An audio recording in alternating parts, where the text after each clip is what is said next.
कोई भी साधक जब अप्सरा साधना के लिए सोचता है, देखता है आकर्षक जानकारियों को, मन में तमाम प्रकार के लोभ लालच उसके पैदा होते हैं, तमाम प्रकार की कामनाएं उसके मन में आ जाती हैं। एक एक तो सबसे बड़ी बात है कि सोशल मीडिया पे जिस प्रकार की गंदगी फैली हुई है, जानकारियों से भरा हुआ कूड़ा कचरा कबाड़ है, उसको देखने सुनने जानने के बाद साधक के अंदर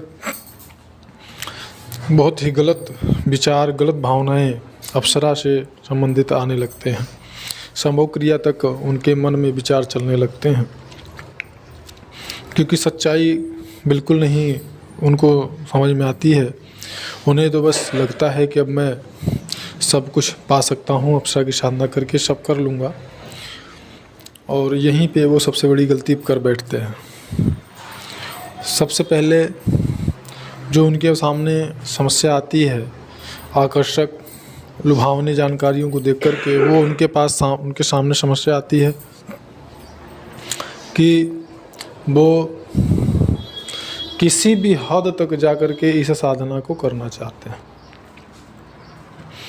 और अब यहाँ पे उनके सामने सबसे बड़ा जो प्रश्न होता है कि अप्सरा साधना से संबंधित जो सामग्री है, हम सामग्री को कहाँ से खरीदें, किससे लें। तो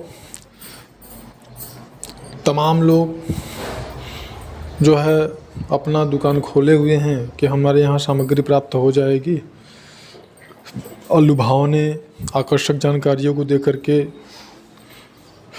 वो ऐसा इंतज़ार करते रहते हैं कि ऐसे साधक हमको कॉल करें, फ़ोन करें, हमसे संपर्क करें कि हम उनसे धन प्राप्त कर लें, सामग्री को दे करके गुरु दक्षिणा के नाम पर, सामग्री के नाम, यंत्र के नाम पे हम धन प्राप्त करें। यहाँ पे सबसे पहले सोचने वाली बात यह है कि अप्सरा की जो सामग्री है, साधना से संबंधित जो यंत्र है, माला है या अन्य जो सामग्री है, वो प्राण प्रतिष्ठित है या नहीं। और यहाँ पे मैं ये बात स्पष्ट करना चाहूँगा कि कोई भी साधक, कोई भी व्यक्ति, व्यापारी अप्सरा साधना से संबंधित जो यंत्र है या किसी भी शक्ति से संबंधित जो यंत्र होता है, उसको प्राण प्रतिष्ठित सब नहीं कर सकते। अगर यहाँ पे मैं एक छोटा सा उदाहरण देकर के समझाना चाहूँ तो मैं कहूँगा कि अगर किसी साधक ने देवी उर्वशी को सिद्ध कर लिया है, अथवा उनसे बड़ी शक्ति किसी आदि शक्ति को, माता काली इत्यादि किसी को उन्होंने सिद्ध कर लिया है, तो ऐसा साधक ही अप्सरा साधना से संबंधित जो यंत्र होगा या माला इत्यादि जो सामग्री हैं उसको प्राण प्रतिष्ठित कर सकता है। अन्यथा ऐसे ही कोई भी साधक, कोई भी सामान्य व्यक्ति जो है वह अप्सरा साधना के यंत्र को जो है प्राण प्रतिष्ठित नहीं कर सकता। और जब तक साधक को प्राण प्रतिष्ठित यंत्र प्राप्त नहीं होगा, तब तक उसे साधना में सफलता प्राप्त नहीं हो सकती है। और सबसे बड़ा कारण यही है कि यंत्र जब प्राण प्रतिष्ठित नहीं होता है तो साधक साधना करता रहता है, उसको अनुभव ही नहीं होते, तो फिर वो ये सोचने लगता है कि हमको अनुभव क्यों नहीं आ रहे हैं, हमको दर्शन क्यों नहीं हो रहे हैं, हम किस प्रकार से साधना करें, क्या हमारे साधना में त्रुटि हो गई है। क्योंकि अप्सरा साधना जो है वो रात्रिकालीन साधना है। अगर इसमें आप थोड़ी सी भी गलती करेंगे तो बुरी शक्तियाँ सिद्ध हो जाएंगी। यंत्र प्राण प्रतिष्ठा का मतलब होता है कि अप्सरा जो है शक्ति हैं, उस दिव्य शक्ति के अंश को, ऊर्जा को उस यंत्र में प्रतिस्थापित करना, प्राण प्रतिष्ठित करना।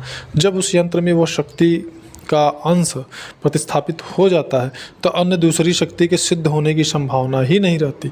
लेकिन जब आप गलत जगह से सामग्री लिए हैं, गलत उटपटांग जानकारियों को देख करके आपने सामग्री लिया है, तो फिर ना तो अनुभव आएंगे, ऊपर से आपको उटपटांग शक्तियाँ सिद्ध हो जाएंगी, और जो शक्तियाँ आपकी ज़िंदगी को नर्क बना देती हैं। ऐसे तमाम साधक साधिकाओं के हमारे पास फ़ोन आया, अनुभव चैनल पर पड़े हुए हैं, जिन्होंने ये सारी बात बताई है। प्रैक्टिकल ये चीज़ें हैं।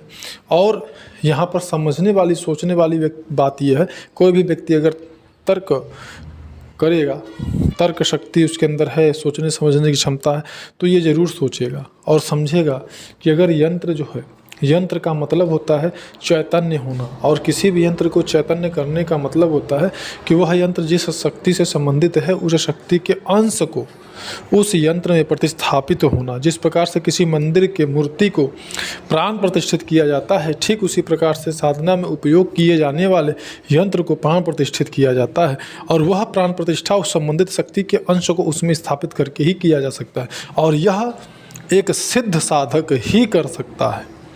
और अगर वह अप्सरा सिद्ध है तो वह इस यंत्र को प्राण प्रतिष्ठित कर सकता है, और उसके मार्गदर्शन में अगर किसी ने साधना किया तो उसको सफलता निश्चित है, 100% उसको सफलता प्राप्त होगी, इसमें कोई संदेह नहीं है। और वह इस प्रकार के उटपटांग गलत अनाप शनाप जानकारियों को कदापि चैनल पे नहीं डालेगा, और उस संबंधित साधक जो कि वो साधना करना चाह रहे हो उनसे अनावश्यक अनाप शनाप धन वह कभी प्राप्त नहीं करेगा, दीक्षा गुरु दीक्षा के नाम पे या साधना के नाम पे। क्यों? क्योंकि जो शक्तियाँ होती हैं वो कभी अपने साधक को यह अनुमति नहीं देती हैं कि तुम किसी से भी अनावश्यक धन लेकर के मेरी साधना कराओ। ऐसे में उनकी सिद्धि ही नष्ट हो जाती है, उनकी साधना भी बेकार हो जाती है। धन्यवाद।